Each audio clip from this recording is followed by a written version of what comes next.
All right, ladies and gentlemen, welcome to the show. Let me know that you can hear the broadcast loud and clear. Now, I'd like to thank everybody for your patience. That's right. I did say we would conduct this broadcast at 8 p.m. It is now 13 minutes past 8. So my apologies for the wait, but very, very grateful for you all waiting. I did a little bit of reconfiguring with my software. That's right, ladies and gentlemen. So believe it or not, we are live across a lot of different platforms right now. I think it's time for the show to expand. That's right. There's a lot of bad people working within the walls of office in this country, and there's lots of people that need to be exposed. So I think that expanding to different platforms would be a great way to shed a light on the many injustices that are continuously carried out in this country. And if you live in Australia, then you know for sure that there is no shortage of misconduct in office, corruption, let's just say police acting in ways that they should not be acting in, and a very big goal for me in 2023, of course, knowing that there's no elections in Victoria for a few years, is of course to get stuck straight into these people, because at the end of the day, that's just what I like to do. You know, everybody probably feels that they're put on this earth for one reason or another.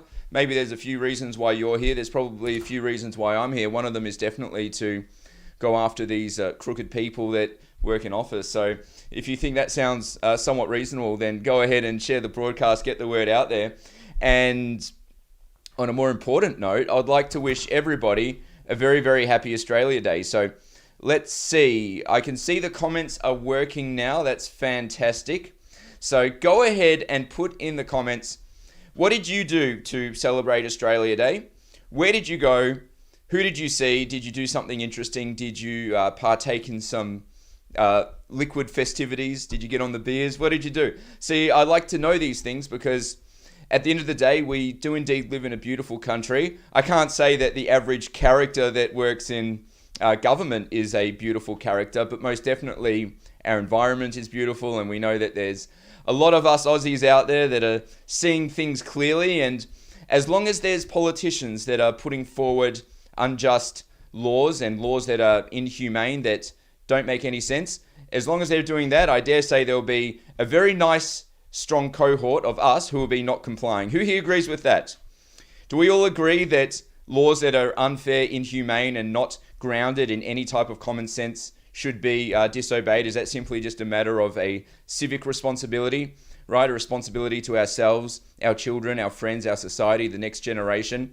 I mean, if everybody in our country, all of a sudden, just started complying with anything and everything the government told us to do, what sort of example would that set for children? Have you ever asked yourself that question? That what?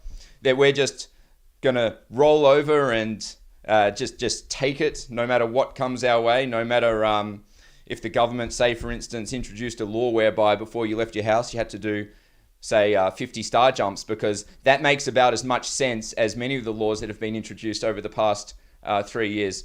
So anyway, I'd like to welcome everybody to the broadcast. I think we're connected. I think the broadcast is indeed, we're live on Telegram as well. How cool is that? So if you prefer using Telegram, you can actually start watching MCJ Report there. Just go to t.me/Morgan C. Jonas. So my handle is the same across all platforms. So we are live right now on Facebook, YouTube, Rumble, Twitter, and Telegram. That's right. So 5 different platforms, and so 2 Facebook pages, 2 I believe 2 Twitter pages. So actually, it's probably a total of 7 individual pages, but over 5 platforms. So I think that's pretty cool, and I'm really keen to get stuck into tackling the issues for 2023. As many of you know, last year was a very, very hectic year for many of us. It was certainly a very, very intense year for me. 2 elections, and as many of you know, I ran for the Senate last year, and I also ran for the state election as well, but did a little bit more than just run. Heading up Freedom Party, I led 75 candidates into the state elections, so it was very, very consuming. As you could imagine, it was 7 days on the job, very little time for doing anything else outside of campaigning. Of course, in the end, it wasn't the result that we wanted, so maybe that just means that we need to work harder, we need to fight harder, and potentially things need to get worse before they can get better. We know that for sure in Victoria, we're in a very bad situation in many regards, namely our energy situation, our education situation. We know that there's still these quasi-pandemic powers that are in place for Daniel Andrews to potentially implement back at any time. And of course, we see all types of programs being rolled out in our universities. Who here is aware that our good friend, right, from the United States, let's call him a good friend, and you'll see I'm being quite facetious, Bill Gates has just pumped $100 million into Monash University. That's right. There's a range of different programs there. They're developing vaccines. And if you would like to study a course in pandemic preparedness, right, to get ready for the next pandemic, then all you need to do is head on over to the Monash University website, and you could become a pandemic preparedness expert right here in Australia, and potentially be rubbing shoulders with the likes of those who are in Davos right now attending the World Economic Forum. So look, there's no shortage of content matter, and there's no shortage of people doing things they're not supposed to be doing. Something else off the top of my head, and this is something that I want to look into a lot more definitely during the first quarter, is our friend Greg Hunt has moved on. That's right. Who here remembers the former Health Minister Greg Hunt? Well, he's moved on. He's received a new job at a university. That's right. So I'm just going to pull that up. So yeah, Greg Hunt is now working in a university. I'd have to go and I think it's potentially Melbourne Uni. Don't quote me on that. It's one of the big ones. And I would very much like to know what happened in that regard with Greg Hunt. Was it a position that was potentially negotiated before he left office? Or here's a better question: is Greg Hunt still entitled to his former MP's pension? That's right. We know that members of parliament who were elected prior to 2004 are entitled to a very hefty chunk of their former salary, right, including the extra pay received by ministers. So does Greg Hunt forego that pension now that he has a new job? Does he get to keep his gold pass that allows him to travel anywhere around the world? Or does he keep it all, and does he just laugh all the way to the bank? What do you think, ladies and gentlemen? These are the many questions that we have, and I think that the more we shine a light on the two-tier system in Australia, and the more that we expose the haves and the have-nots, the more capable we will become as regular Aussies for exposing the unfairness that is so prevalent in our country.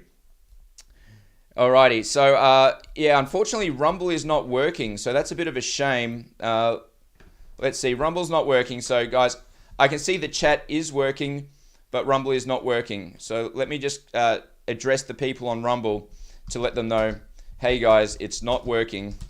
I'm literally reading, I'm speaking as I'm reading, so I'll tell them to head to maybe Facebook. Alright. Done.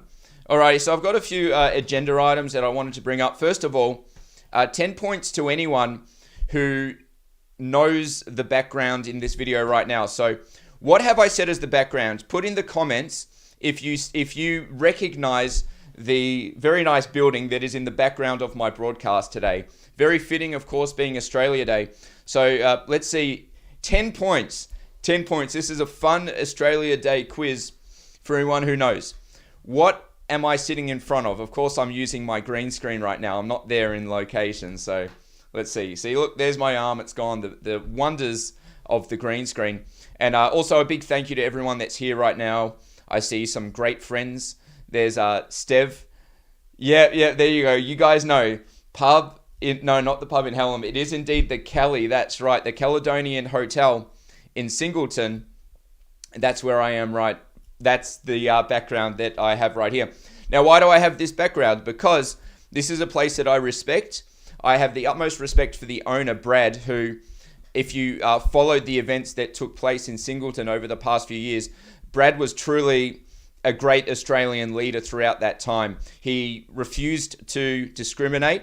He refused to close his doors when the government had so unfairly and without reason ordered so many businesses to close their doors, and he's fought many battles, one including the fight to keep the red ensign on his on the roof of his establishment. So he's had to battle against state government and also local government. Yeah, that's right. And why do I have this image here today? Because it's a place that I've always wanted to visit, and I'm going to go there. So we are looking at the third Saturday in February. That's right, Saturday I want to say that it's the 18th. Let me just double check right here. Yeah, so the 18th. So I'm going to put some information out, but if you would like to come, then come on down. So I'm heading to the Kelly in Singleton on Saturday the 18th of February from 5 p.m. onwards. I'm going to be giving a talk regarding the events that have transpired here in Victoria, where we're at. I do think that, maybe not intentionally, but Victoria to me certainly seems like a bit of a testing ground in order to, I suppose, gauge the waters in regards to what Australians are willing to put up with. So the policies that have been rolled out in Victoria, I dare say, will be slowly encroaching on other states. So if you happen to be in New South Wales, or if you're anywhere and you just feel like getting away for a bit, then come on down to the Kelly. Come on down to the Kelly. That's right, the Caledonian Hotel in Singleton, New South Wales.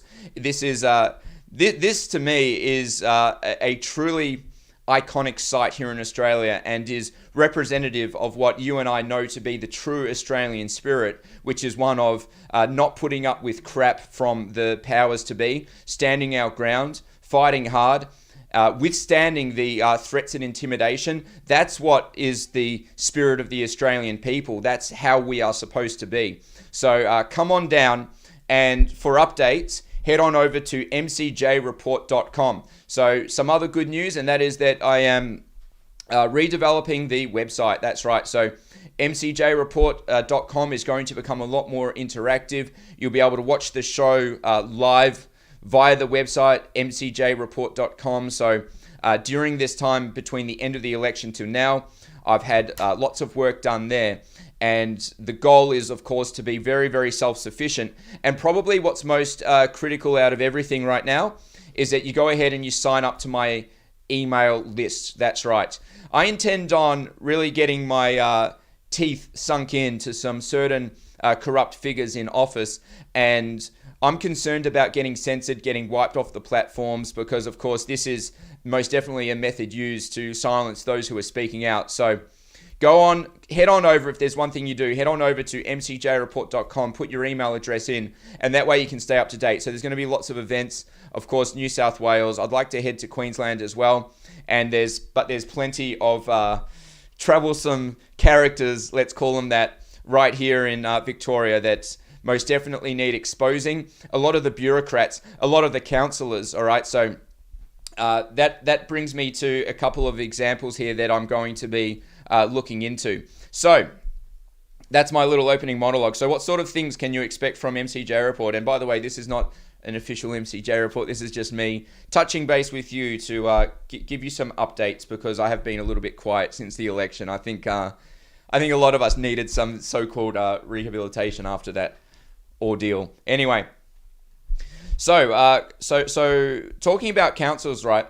Who here is aware that a couple of years ago, and this only really came to light recently due to some coverage in the media, the Maribyrnong Council heritage listed 900 homes without consulting the communities, all right? So why is this significant, and what does this mean? This is significant for the reason being that applying these heritage listings has actually impacted the property prices of these homes, some of them to the tune of multiple hundreds of thousands of dollars. Now, generally, when you think about heritage listings, you think about buildings that are, say, potentially colonial, more than 100 years old.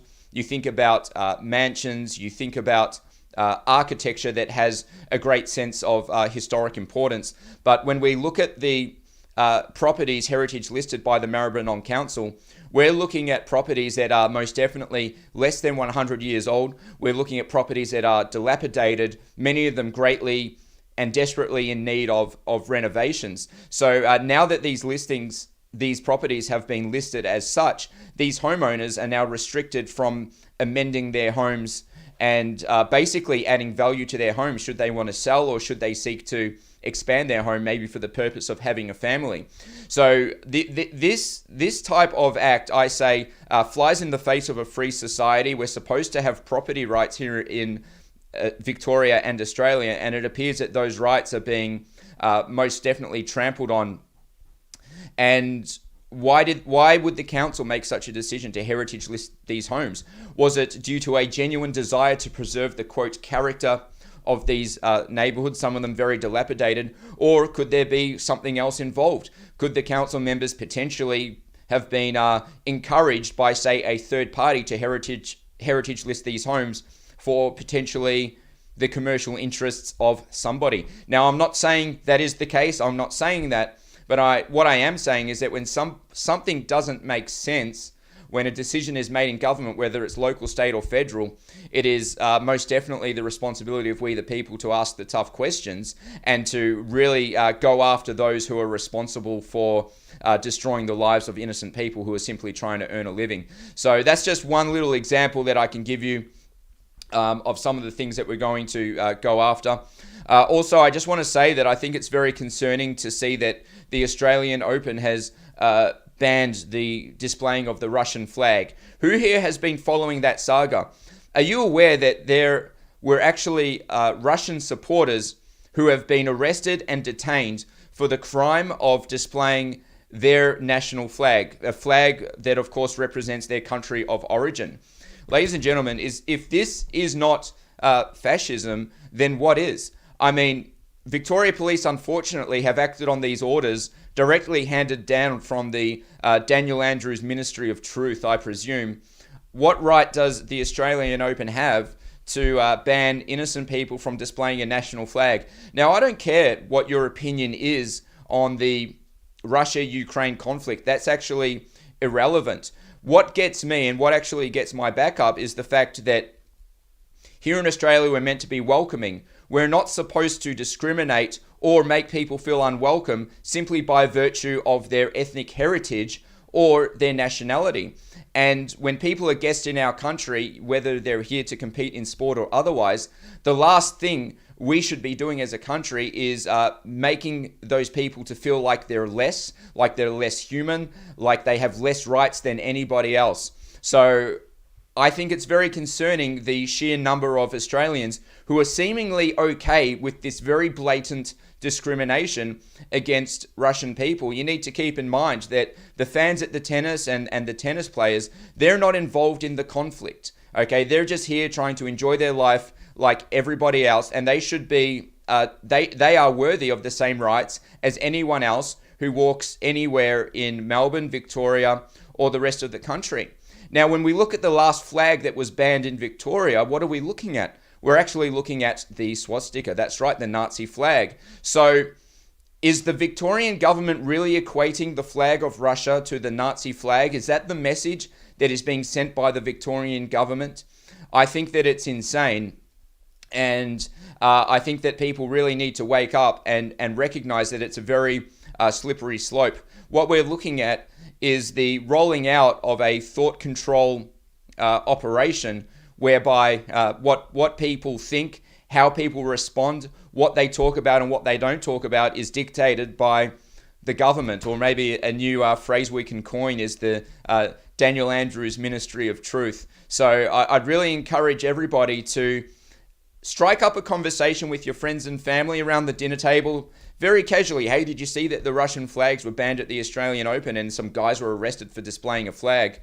It's actually a massive deal, and it's something that I think any Australian who cares about treating people fairly should be very, very upset about it. And to me, it's worthy of boycotting the Australian Open. But unfortunately, for a lot of our fellow Australian brothers and sisters, they care more about, I guess, sport than social justice. So that's a little bit of a shame right there. And obviously, it's just straight up un-Australian, right? It's just un-Australian, and we don't want to see that sort of thing. What else do we have on the agenda, ladies and gentlemen? So I conducted an interview the other day with a very courageous investigative journalist from the United States. Her name is Laura Loomer. Who here knows about Laura Loomer? Who follows Laura? I tell you what, she's a great independent investigative journalist. She's got more courage and guts than the vast majority of people out there. She's called out a massive array of corruption from both the Democrats and also the Republicans, and she is a member of the Republican Party. So we had a great discussion just a couple of days ago, and I'm going to play that on the first episode back of MCJ Report. So make sure that you stay tuned for that. We discuss a lot of different topics, a lot that may not be particularly, friendly for the mainstream social media channels. So some MCJ reports moving forward would need to be divided into two sections. So I'll conduct the regular show, and then perhaps halfway through, the feed will be cut for certain platforms, and we'll continue on other platforms such as Twitter, which has really emerged as a great platform for free speech after Elon Musk took it over, Telegram, and Rumble. So yeah, making some new connections, looking to expand the show further. And this is just a few things that we're doing here. Also, I think that it's very important that we closely monitor Australia's involvement in the conflict in Ukraine. As many of you know, we've sent huge amounts of resources, military equipment, and in recent times it was also brought to the attention of the public that 70 ADF personnel are traveling to UK to train Ukrainian troops. Now, for me, I would much prefer that Australia is not involved in this conflict. I take the very neutral position. I'd very much like to see the Australian government involved in some peace negotiations from a diplomatic capacity. I am very, very concerned about where this war is heading. And of course, we've even seen countries such as Switzerland, which has neutrality essentially enshrined in their constitution, now allowing the exportation of military hardware and equipment to Ukraine as well. So the Switzerland government basically justified this by means of not conducting the export of equipment themselves. Rather, Switzerland made the equipment available for pickup, and an international third-party dispatch company picked the equipment up and facilitated the export. So on paper, Switzerland said, well, we're not exporting equipment, we're not in violation of our constitution here, but we are making it available, and if a third party happens to pick the equipment up and deliver the equipment to Ukraine, then we've got nothing to do with that. So I am quite concerned about that, and I don't want to see our good members of the ADF sent over to a war that is most definitely fueled by politics. And why do I say it's fueled by politics and not the fight for democracy? Well, I don't believe the reasoning given by the Joe Biden administration that the fight for Ukraine is a fight for democracy. All wars really come down to finances. If the United States was genuinely interested in defending democracy, then where were they during the hostile takeover of Hong Kong? Who here remembers the mass pro-democracy protest in Hong Kong when millions of people hit the streets? After the national security law was rolled out in Hong Kong, we saw democracy crushed. We saw pro-democracy protesters jailed. We saw pro-democracy members of parliament jailed. And it even got to the point whereby live ammunition was used against protesters. If the Hong Kong crackdown was not a violation of international law, then I don't know what else is. So I think that anybody who takes the word of the Joe Biden administration as gospel and swallows the whole, drinks the Kool-Aid of we're doing this to defend democracy, they really need to wake up to themselves and realize that war is not motivated by morals. It's not motivated by upholding what is decent for humanity. It's generally motivated by finances, control, economics, and of course we see global powers essentially butting heads in the world. So Russia and the United States you could describe as global peer competitors. So there's always going to be friction and a competition for at least a certain large degree of global dominance.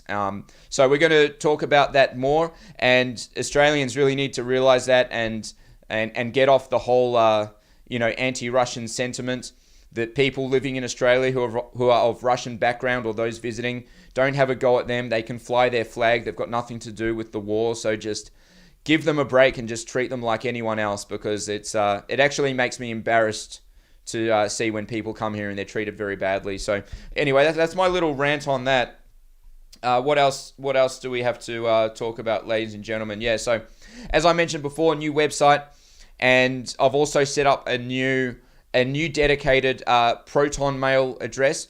So mcjaustralia@protonmail.com, dedicated solely for people who have something to expose. Okay, so whether you work in the government, local, state, or federal, in the police, if you have witnessed something, seen something, or if you're a private civilian and you have access to information that you believe is in the best interest of the public, then I very much want to hear from you. So that's mcjaustralia@protonmail.com. So that has been established now.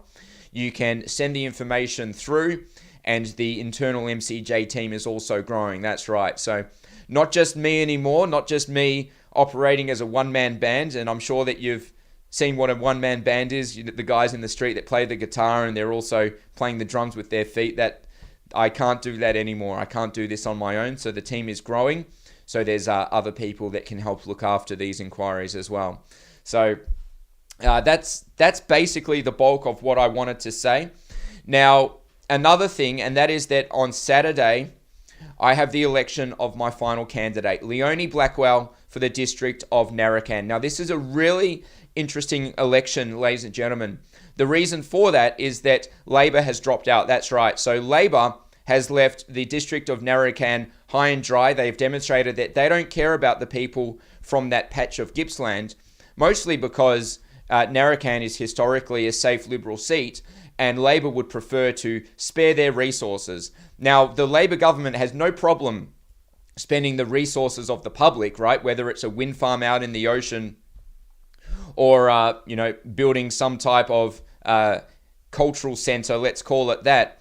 But they will not waste their money on running a candidate in an election that they know, A, they can't win, and B, will not make any difference to Daniel Andrews' capability to govern, given that Labor already has a majority.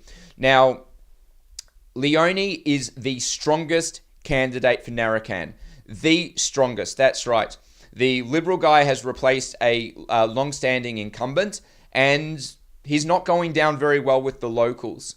The other candidates, well, half of them don't even live in the district or have any idea about the local issues, and the other half just really are not putting their heart and soul into it. Leonie has been working hard. She's a naturopath, and I say that we need people who are focused on natural health in our parliament rather than those who are pushing the corporate interests of the big pharmaceutical corporations. Leonie has also been an advocate in her community, demonstrated great community leadership over the years. She brought the Bendigo Development Bank to Druin, which has funded lots of community projects. She would be the absolute best person and a massive win for the side of freedom should we get one of our own in. So I'm going to be down floating around in the Narrabeen district tomorrow and also Saturday. So if you would like to come, then what should you do? You should probably send through an email. How's the best way to do this? I'm going to put something in the chat right now. What's the best way for me to let you guys know how to help? An email? Yeah, probably an email. Just send me an email to morgan@freedomparty.net.au. So I've put that in the chat. So we've got lots of t-shirts. We'll have fun. It's going to be hot. Let's go and help Leonie. She's honestly one of the best people I've ever met. She has incredible integrity, works hard. She's compassionate. She's smart. She understands small business, and she is one of the best in the business for natural health. And I'm sick of these pricks in government trying to flog the products of Big Pharma. I want someone who is a real naturopath, someone who has a genuinely deep knowledge on natural health from a public perspective. So go ahead and send me an email. That's morgan@freedomparty.net.au, because I'd love to hear from you. Send it through, and I'll be able to help you get to a polling booth and make sure that you get a t-shirt and stuff like that. All right, so this is really the bulk of my little Australia Day broadcast. Just wanted to come on. I know that I've been quiet for a bit. Last year was extremely hectic. In fact, the past 3 years have been non-stop, pretty much just not even a break for me. So after the election, I just sort of needed to relax a little bit. I've been in the gym a lot, really looking after my health. I feel that my health was, it was negatively affected last year for sure. Like, I'll say that it just went downhill. I wasn't exercising enough. I wasn't eating very good food. So yeah, since the election, I've just been eating well, going to the gym a lot, just getting reacquainted. I've been out in nature. That's a big thing for me. I absolutely love nature. Victoria is beautiful. Things like hiking. And, it's sort of just reminded me how important it is to keep a balance in life, because if you just go hammer and tong 24/7, then, potentially you'll lose yourself, and you could become very unwell, very unhealthy. And then guess what? You become no good to anyone. So I think enjoying the simple things in life is something that we all need to remember. And I needed to remind myself of that, so I'm going to admit that. And that reminds me, if anyone's interested, I am very, very keen to organize a freedom hike. That's right. So this has been something on the back of my mind for a long time, but it just wasn't really possible. There were lockdowns. There were all sorts of problems. There was elections. So one of my favorite hikes is Mount Bogong here in Victoria. Raise your hands if you're familiar with Mount Bogong. It's the tallest peak in Victoria, peaking at just under 2,000 meters above sea level. It's a pretty challenging hike, but if you have at least either a moderate level of fitness or very, very strong willpower to not give up, you can most definitely complete this hike. It's about an 8-hour return. And what I'd love to organize is a freedom hike. That's right. So put in the comments if that's something that you'd be interested in. So I'd probably organize it about a month in advance. We could meet at the base camp, say at 6:30 a.m. You can camp there overnight or stay somewhere.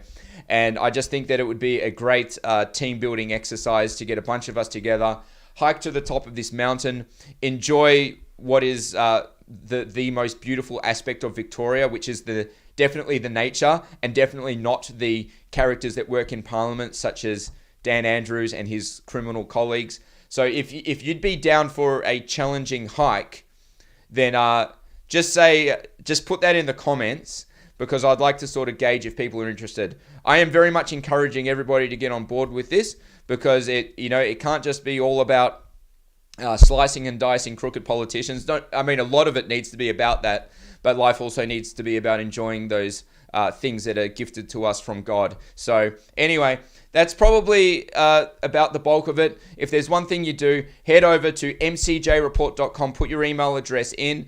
All right, we're going to be doing some major things, and I'll probably be wiped off social media, so I need a way to contact you. That is mcjreport.com. Put your email address in. And of course, the 18th of February, I'm going to the Cali. That's right, the Caledonian Hotel in Singleton, New South Wales. That's a Saturday, 5 p.m., 18th. So come on down. It's going to be a great time.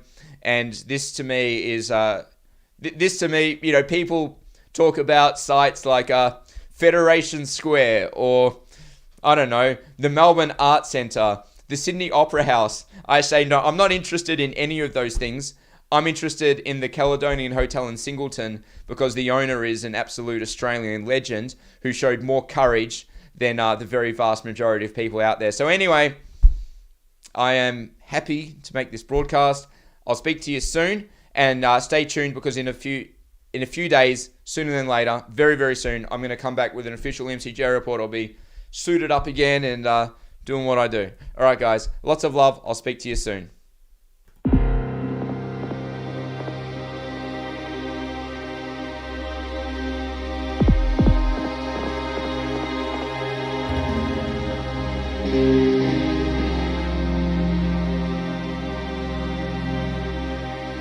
Mm-hmm.